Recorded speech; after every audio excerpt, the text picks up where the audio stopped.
Guys, आज की इस वीडियो में हम प्रोजेक्टाइल मोशन को वन शॉट में ख़त्म करने वाले हैं। तो चलिए शुरू करते हैं। जैसे मान लीजिए ये एक पार्टिकल है, मैंने इसको फेंका with an initial speed u at an angle theta with the horizontal. ठीक है, तो ये पार्टिकल कुछ ऐसे पाथ कवर करके जाएगा। ये प्रोजेक्टाइल है, ये रेक्टिलिनियर नहीं है, इसलिए इसमें थोड़ा अलग होता है। इसमें आपका पार्टिकल जो है वो थोड़ा सा हॉरिजॉन्टली, मतलब हॉरिजॉन्टल जो इसमें कंपोनेंट रहेगा वो सेम रहेगा, लेकिन वो कुछ वर्टिकली जो है वो डिस्टेंस ट्रैवल कर रहा है। तो उसमें आपका वन डायमेंशन में होता था रेक्टिलिनियर में, लेकिन यहाँ पे जो है आपका मोशन टू डायमेंशन में हो रहा है। ठीक है, यहाँ से भी मूव कर रहा है, यहाँ पे तो सेम रहेगा लेकिन ये 2D में मोशन हो रहा है आपका। ठीक है, ये जो है आपका रेंज हो गया, ये जो है आपका एच मैक्स हो गया, मैक्सिमम हाइट तक जहाँ तक वो अच्छा रहा है प्रोजेक्टाइल। ये वाला कंपोनेंट कितना हो जाएगा, यू साइन थीटा। ये वाला कंपोनेंट यू कॉस थीटा। ठीक है, यू कॉस थीटा हो गया। अब अगर आपको रेंज निकालनी है तो रेंज के लिए आपके पास फॉर्मूला है u square sine two theta by g, या फिर यू एक्स इंटू टी भी कर सकते हैं। और आपके पास एच मैक्स के लिए जो फॉर्मूला है वो है u i square by two g. और आपके पास टाइम के लिए जो फॉर्मूला है वो है आपके पास two u sine theta by g, या फिर two u y by g. Y भी, यू वाई भी लिख सकते हैं इसको। ठीक है, ये सब जो है आपका ग्राउंड टू ग्राउंड प्रोजेक्टाइल के लिए है, ग्राउंड टू ग्राउंड के लिए है। अब देखिए, ग्राउंड टू ग्राउंड के लिए मैं आपको कुछ जनरल रिजल्ट्स याद करा दूँ। देखिए, अब अगर रेंज जो है वो u square sine two theta by g है, तो रेंज जो है वो मैक्सिमम कब होगी, जब थीटा मैक्सिमम होएगा। यहाँ पे टू थीटा है तो साइन में मैक्सिमम वैल्यू किस पे आती है, 90 डिग्री पर। तो साइन टू थीटा कितना होना चाहिए, 90 डिग्री, साइन 90 होना चाहिए। तो टू थीटा कितना होना चाहिए, 45 डिग्री। तो 45 डिग्री पर जो आपका आर होएगा वो मैक्स होएगा, और वो इक्वल होएगा यू स्क्वायर बाय जी के। ठीक है, बहुत ही बढ़िया। और दूसरी जो है आपका स्टैंडर्ड रिजल्ट, अगर आर जो है वो एच के इक्वल है तो थीटा जो है वो tan इनवर्स 4 के बराबर होता है। यानी कि थीटा जो है वो अप्रॉक्सीमेटली 76 डिग्री होता है। ये अप्रॉक्सीमेटली है, मतलब ये जो है ये एग्जैक्ट वैल्यू नहीं है, सिर्फ अप्रॉक्सीमेटली अपन ने वैल्यू निकाली है। और अगर मैंने दो प्रोजेक्टाइल को सेम स्पीड से फेंका है, टू प्रोजेक्टाइल सेम स्पीड के साथ, इससे जेई में क्वेश्चन आते हैं। मैंने जेई का पेपर देखा था, उसमें ऐसे क्वेश्चन आए थे, इससे पूछे थे स्टैंडर्ड रिजल्ट से। तो आपका टाइम बच सकता है अगर आपको ये याद हो तो, वरना तो आप निकाल ही सकते हैं। तो R1 जो है वो R2 के इक्वल होएगा, और जो T1 बाई T2 है वो इक्वल होएगा tan थीटा के। ठीक है, जब H1 मैक्स इक्वल होएगा H2 मैक्स के, तब आपका जो R1 है वो R2 के इक्वल नहीं होएगा, लेकिन जो आपका T1 है वो इक्वल होएगा T2 के, मतलब टाइम ऑफ फ्लाइट दोनों का बराबर होएगा। ठीक है, चलिए अब टावर से ग्राउंड में कर लेते हैं प्रोजेक्टाइल। कि जैसे मैंने एक प्रोजेक्टाइल फेंका विद स्पीड यू, तो ये कुछ ऐसे पाथ से जाकर टावर से नीचे जा रहा है। ठीक है, ये देखिएगा थोड़ा सा अजीब सा बन रहा है। ठीक है, अब देखिए इस टावर की हाइट h है। अब अगर आपको निकालना है कि ये प्रोजेक्टाइल जो है ये कब यहाँ पे पहुँच रहा है, तो आप s equals to u t minus half g t square भी लगा सकते हैं अगर आपको हाइट दे रखी है तो, या फिर आप v y equals to u y minus g t भी लगा सकते हैं। अगर आपको इधर भी जो है यहाँ पर अगर आपको y डायरेक्शन में वेलोसिटी निकालनी है, फिर आप v y equals to u y minus g t की इक्वेशन लगा सकते हैं। ठीक है, तो ये है आपकी इक्वेशन, इसको आप इसमें लगा सकते हैं। इसमें आपके क्वेश्चन आराम से बन जाएंगे कि इसमें आपको हाइट दे रखी होती है मोस्ट ऑफ द टाइम, और इनिशियल स्पीड भी दे रखी होती है, जी आपके पास होता ही है, तो आपके पास मोस्टली क्वेश्चन बन जाते हैं। इसमें इतना कुछ टिपिकल नहीं होता है। अब जो है हम बात कर लेते हैं काइनेटिक एनर्जी के बारे में प्रोजेक्टाइल की।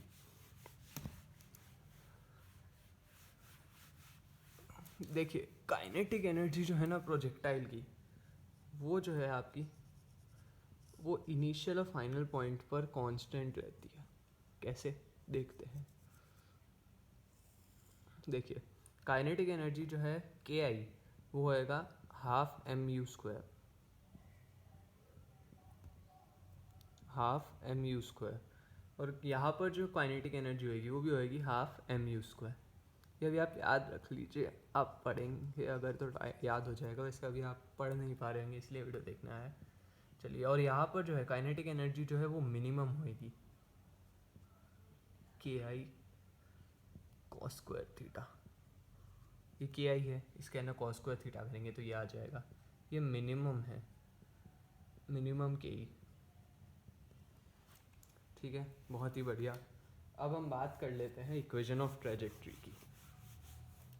जैसे मान लीजिए आपने किसी, छोड़िए इसके लिए मैं आपको सिंपली बता देता हूँ इक्वेशन ऑफ ट्रेजेक्ट्री क्या है।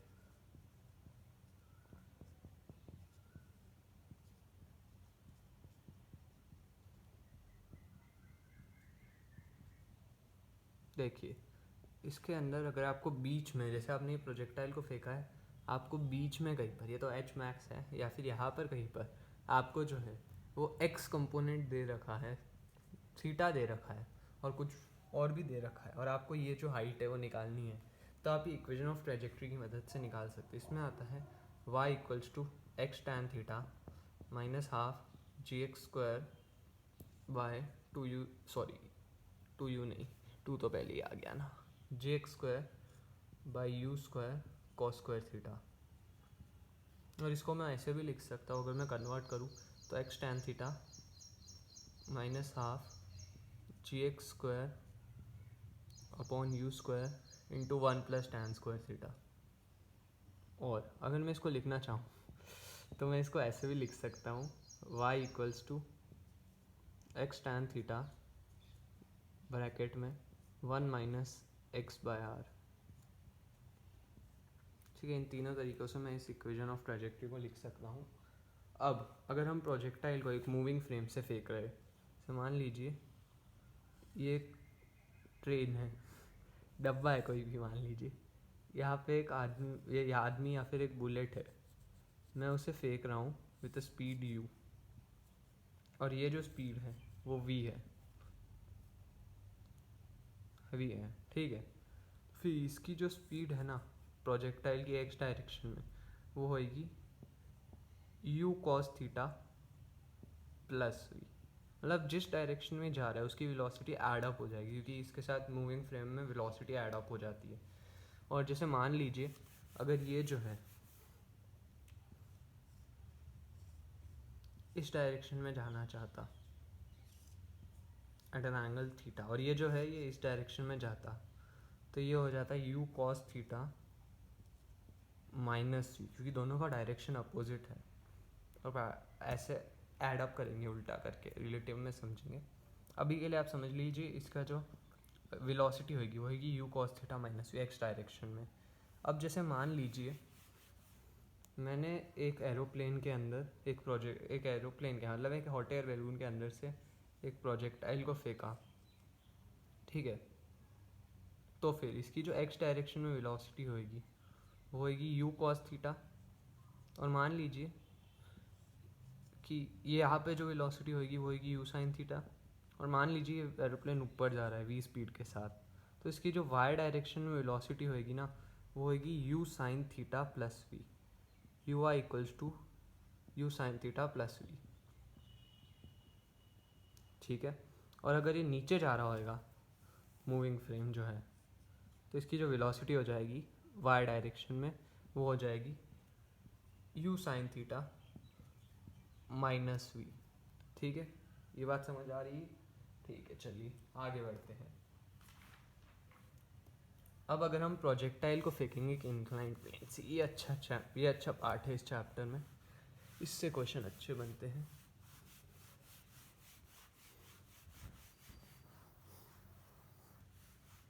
चलिए, प्रोजेक्टाइल अगर हम फेंकेंगे एक इंक्लाइंड प्लेन से, देखिए दो तरह के होते हैं इसमें भी। अपन पहले बात कर लेते हैं डाउन टू टॉप। d2t। अगर हम डाउन से फेंक रहे हैं, ये प्रोजेक्टाइल नहीं है, ये इंक्लाइंड प्लेन जो है वो एक एंगल थीटा पर है, और यहाँ से हमने एक प्रोजेक्टाइल फेंका u स्पीड के साथ, और ये एक एंगल अल्फा पर है इंक्लाइंड के साथ, ठीक है। तो ये वाला कंपोनेंट कितना हो जाएगा, u cos अल्फा, ये वाला कितना हो जाएगा, u sin अल्फा। तो ये जो प्रोजेक्टाइल है ये कुछ ऐसे पाथ में जाएगा, ठीक है, बहुत ही बढ़िया। अब जो है इसमें g लग रहा है नीचे की तरफ, तो अगर हम चाहें तो हम यहाँ पे g एक बार डिमॉन्स्ट्रेट कर सकते हैं। तो इसमें जो x डायरेक्शन में g लगेगा वो होएगा g sin थीटा, और एक होएगा g cos थीटा, ठीक है। इस पे g का भी कंपोनेंट आएगा आपके, इसलिए इसमें फॉर्मूला जो है वो बदल जाता है। टाइम ऑफ फ्लाइट का जो आपका फॉर्मूला है यहाँ पर वो हो जाता है 2u by g y equals to 2u sine alpha by g cos theta. Y direction में इसका जो कंपोनेंट होता है वो होता है जी कॉस थीटा। अब अगर मैं यहाँ पर एच मैक्स निकालने जाऊँ, ध्यान रखिएगा इसका कुछ फ़र्क नहीं पड़ता है, ये जो है इंक्लाइंड प्लेन की हाइट अपन नहीं गिनेंगे इसमें, ठीक है। एच मैक्स जो होता है आपका वो होता है u y square by 2g y, ये भी वाई डायरेक्शन में होता है, u square sine square theta by 2g cos theta, ठीक है। ये आपका जो होता है एच मैक्स होता है। अब यहाँ पर अगर आपको रेंज निकालनी है, ये फॉर्मूला आप याद मत करिएगा, बहुत बड़ा फॉर्मूला है, इसे आप निकाल लीजिएगा जब ज़रूरत पड़े। तो वो होता है 2u square sine alpha cos alpha plus theta by g cos square theta. ये फॉर्मूला आप उस इक्वेशन से निकाल सकते हैं, v y equals to u y minus g t, या फिर आप कोई भी इक्वेशन लगा दीजिए मोशन की, इससे निकल जाता है, ठीक है। V y equals to u y minus g t से तो नहीं निकलेगा, एस वाली से निकल जाएगा। और अगर आर मैक्स होएगा तो फिर वो होएगा u square by g into 1 plus sine theta, और अल्फा आर मैक्स के लिए जो है वो होना चाहिए pi by 4 minus theta by 2, ठीक है। ये टॉप डाउन टू टॉप हुआ है। अब अपन बात करते हैं टॉप टू डाउन की, ठीक है। और कुछ बचा है क्या, नहीं, सब हो गया। चलिए अब हम बात करते हैं टॉप टू डाउन की। अगर मैं टॉप से कोई प्रोजेक्टाइल को फेंकूंगा, अब उसकी बात करते हैं, थीटा एंगल पे है, यहाँ से फेंक रहा हूँ at an angle theta, sorry theta नहीं लेंगे, अल्फ़ा लेंगे, अल्फ़ा ही ले लेते हैं, उसमें भी अल्फ़ा ले, इसमें भी अल्फ़ा ही ले लेते हैं। ये थीटा से इंक्लाइंड है जो है प्लेन। अब जो है ये कुछ ऐसे पाथ से जाएगा, अरे यार ये कुछ ऐसे पाथ से जाना चाहिए, ठीक है। तो इसके लिए जो टाइम ऑफ फ्लाइट हो जाएगा वो हो जाएगा 2u Y by g Y, पहले जैसा ही है। एच मैक्स भी जो है वो पहले जैसा ही है, u y square by g y 2g y था ना, u y square by 2g y. और जो है आपका आर जो है उसमें बस यही रहेगा, बस यहाँ पर जो है वो माइनस हो जाएगा, यहाँ पर जो है वो माइनस हो जाएगा, अल्फ़ा प्लस थीटा वाले में अल्फ़ा माइनस थीटा हो जाएगा, तो वो आप लिख लीजिएगा बस। और हाँ, इसमें जो है वो आर मैक्स जो है वो हो जाएगा u square by g into 1 minus sine beta, beta क्या, थीटा, यहाँ पर थीटा एंगल है ना, आर मैक्स। और आर मैक्स के लिए जो अल्फ़ा होना चाहिए वो होना चाहिए आपका पाई बाय 4 प्लस थीटा बाय 2, ठीक है। अल्फ़ा जो होना चाहिए आर मैक्स के लिए होना चाहिए pi by 4 plus theta by 2। अब हम इस चैप्टर में लास्ट सेकंड टॉपिक देख लेते हैं, इलास्टिक कोलिजन प्रोजेक्टाइल का वॉल के साथ।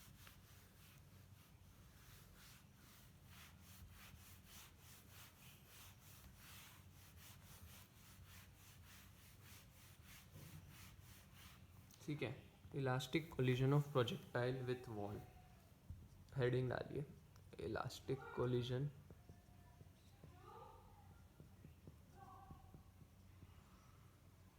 Of projectile with wall, tile with wall. सबसे पहला हम देखेंगे जब x जो है वो r/2 से बड़ा हो। जैसे मान लीजिए मैंने एक प्रोजेक्टाइल को फेंका और यहाँ पर एक दीवार आ गई। ओ भाई, तो ये प्रोजेक्टाइल जा ही नहीं पाएगा आगे। सही बात कह रहे हो, वापस टकरा के आ जाएगा। देखिए, मैंने इसको फेंका एट एन एंगल u, और ये जो है ये कुछ ऐसे पाथ से जाना चाहिए, और अगर ये दीवार नहीं होती तो ये कुछ ऐसे पाथ से जाता है उस साइड। ठीक, ये जो हो जाती उसकी रेंज हो जाती। अब देखिए, अब ये दीवार आ गई तो ये जो है ये कुछ ऐसे जाना चाहिए दीवार से टकरा के, मतलब वापस बैक आ जाएगा, उल्टा आ जाएगा। तो अब ये जो डिस्टेंस है यहाँ से लेकर यहाँ तक, ये x है, यहाँ से यहाँ तक पहुँचने तक का डिस्टेंस दीवार तक का। ठीक है, ये दीवार है, दीवार वॉल, वॉल अच्छा लगता है ना, वॉल। ठीक है, ये जो डिस्टेंस होएगी वो होएगी r-x, और ये जो डिस्टेंस है ये होती है 2x - r। निकाल लीजिएगा आप, r-x होती है डिस्टेंस। ठीक है, अब आप देखिए, अब अपन दूसरी देखते हैं। ये जो डिस्टेंस है आपको ये याद रखना है, जहाँ से फेंका और जहाँ पर वापस आया वो उसके बीच का डिस्टेंस। अब हम देखेंगे व्हेन x < r/2, जब x जो है वो छोटा होएगा r/2 से। मान लीजिए प्रोजेक्टाइल को फेंका विद स्पीड u, और ये दीवार यहीं पर आ गई हमारी, दुख देने वाली दीवार। ठीक है, अब इससे जो टकरा कर जो हमारा प्रोजेक्टाइल है वो कुछ ऐसे आ गया। अरे भाई साहब, ये डिस्टेंस तो बहुत बड़ी हो गई ना, पर हमारा x तो इतना सा था। ये जाना कैसे चाहिए था, ऐसे कुछ। सॉरी, गलती हो गई, सॉरी यार। जब ये जो है ये कुछ जाना चाहिए था कुछ ऐसे। ठीक है, हमारा जो प्रोजेक्ट मैंने थोड़ा सा अजीब बना दिया है, ये कुछ ऐसा था और ये कुछ ऐसा जाना चाहिए था। ये अगर नहीं होता तो ये जो है ये इसकी रेंज होती, अगर दीवार नहीं होती तो ये इसकी रेंज होती। ठीक है, ये डिस्टेंस आपका हो जाता r-2x। ठीक है, और जब x जो है वो इक्वल होता है r/2 के, जी मैं डायग्राम नहीं बना रहा, जब x जो है वो r/2 के इक्वल होता है, ये तीसरा केस मान लेना, जब x r/2 के इक्वल होता है तो स्टार्टिंग पॉइंट से डिस्टेंस होता है 0। ठीक है, तो इसी के साथ हमारा जो चैप्टर है वो मोस्टली ख़त्म होने की कगार पर आ चुका है। ख़त्म नहीं हुआ, बस एक चीज़ बाकी है, मोशन इन अ प्लेन।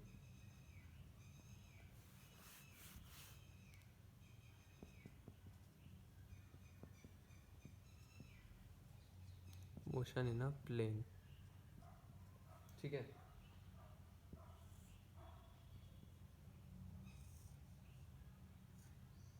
ठीक है, यहाँ पे एक पार्टिकल है 2, यहाँ पर है 1। इसके जो कोऑर्डिनेट्स है वो है x, y, और इसके है x1, y1। ठीक है, इन दोनों को ज्वाइन करने वाली लाइन ये होगी। ये जो है ये भी यहाँ से निकला है, और ये जो है ये भी यहाँ से निकला, ये दोनों एक वेक्टर होंगे। ठीक है, तो अगर हम r21 वेक्टर